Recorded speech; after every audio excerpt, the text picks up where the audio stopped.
Hi, I'm sitting here in my office at the Ritz-Carlton Half Moon Bay. It's a beautiful day, unexpected since it was so overcast back inland where I live. And I wanted to talk about a lesson that is really starting to sink in for me from all directions.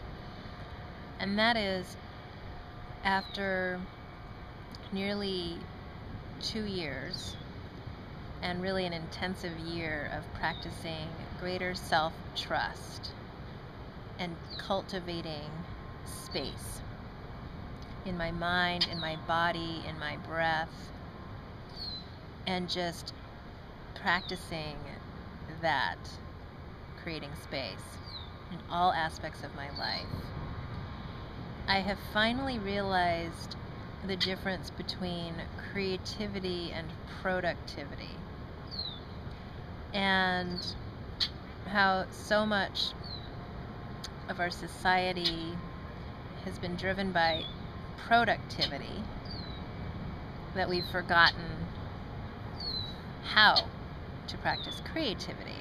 And I know for one that I never learned creativity until these last couple of years of self-practice and seeking and finding teachers of a very different kind than I ever had previously in my life.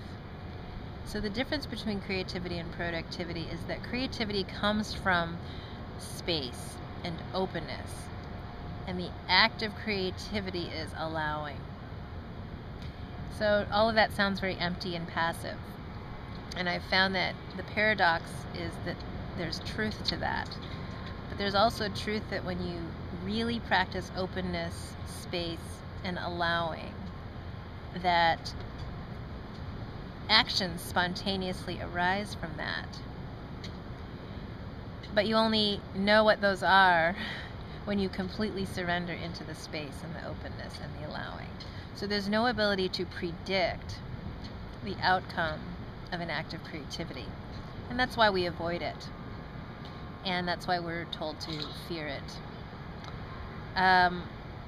Whereas productivity starts with the action and focuses on what to do. What is the to-do list? What is the action plan? And just keep marching down that path of actions. Because when you lay out the actions, you believe that you can predict an outcome and that you're controlling that result. And you live on that level of pure action without connection to the energy behind the action or acknowledgement that that's part of the picture. And so it's more, productivity is about doing and outcomes and attaching to results at all costs. So there's a balance in every situation. I have chosen to live from a place of creativity, knowing that I also have this purpose underneath it all that I can't articulate, but that I just know through feeling, that when I'm pointed in that direction, and then I allow and I open and I create space, that those spontaneous actions that come to me are carrying me in that direction. The next step is not known, and the outcome and how that final quote-unquote product of the creativity is going to look are not known. But there's such a deep trust that I am cultivating from the feeling of space, openness, and allowing. And it's scary territory because we're not validated in living from that place. We're given so many options to cling to products, results, and outcomes that appear to be certain and that appear to be safer and more reassuring to the people that are judging us.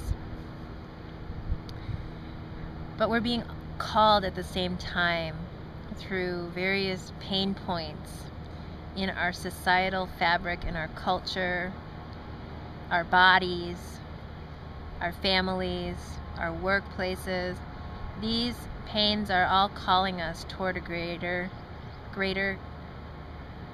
connection to creativity and our individual creativity and what we know inside while we go about the business of living on the surface and doing what looks to be okay. Meanwhile, we're feeling this thing inside that's leading us to the unknown, toward the scary, toward the disapproval, toward what we weren't supposed to want. So I wanted to share that. And there's such freedom from this greater trust in something that is truly constant as long as I am alive and breathing. I have my creativity. I don't listen to the news or care about the reports on how things are going. I check in here and I know.